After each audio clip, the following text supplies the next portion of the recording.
2023 já é considerado o ano mais quente de toda a história. A situação é grave em muitos sentidos, inclusive para a nossa saúde. Quem faz atividade ao ar livre, por exemplo, deve redobrar os cuidados. Vou conversar sobre isso com a Eduarda Wenzel. Muito boa tarde, Duda.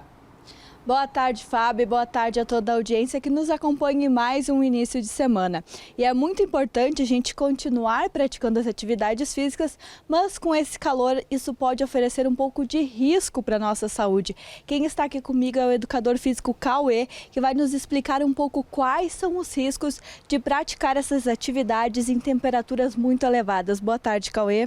Boa tarde, Duda. Então, existem vários riscos, desde questões de pele, a baixa depressão, questão de exaustão física também, em função do calor. Então, são vários riscos que podem vir a acontecer. E além da gente transpirar mais nesse calor, a gente também cansa mais por conta dele. Como funciona isso no nosso corpo?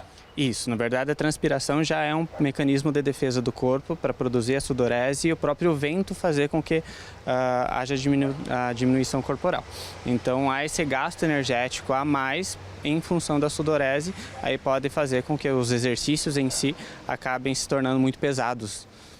E uma coisa importante ao praticar atividade física, que todo mundo sabe, é beber bastante água. Mas além disso, se alimentar bem ajuda ou não ajuda nesse calor?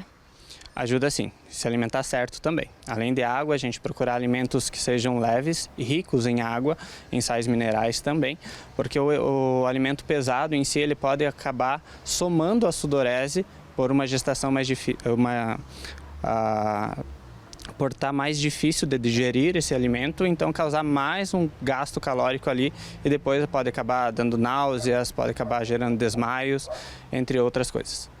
E quando a gente percebe que está criando um alerta, estou caminhando, estou fazendo alguma atividade física e não estou me sentindo bem, quando eu devo parar ou procurar uma ajuda? O importante, se conseguir um auxílio de um relógio que faça o acompanhamento dos batimentos cardíacos, é legal e aí ele mesmo te avisa.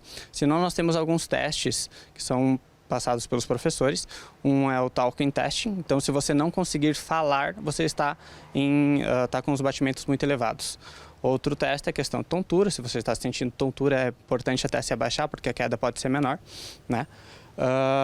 E também tem outros testes que são direcionados mais pelos professores, né? Teste de exaustão, por exemplo, daí você vai falando em que grau que está.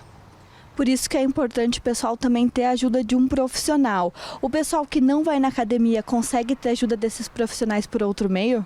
Sim, os personagens hoje trabalham de forma externa também, tanto atendimento na academia quanto fora, e eles podem fazer acompanhamento. Existem grupos de corrida onde o personal faz acompanhamento fora, geralmente na rua, e existem professores que trabalham também com grupos funcionais ou alguma coisa no aberto, então.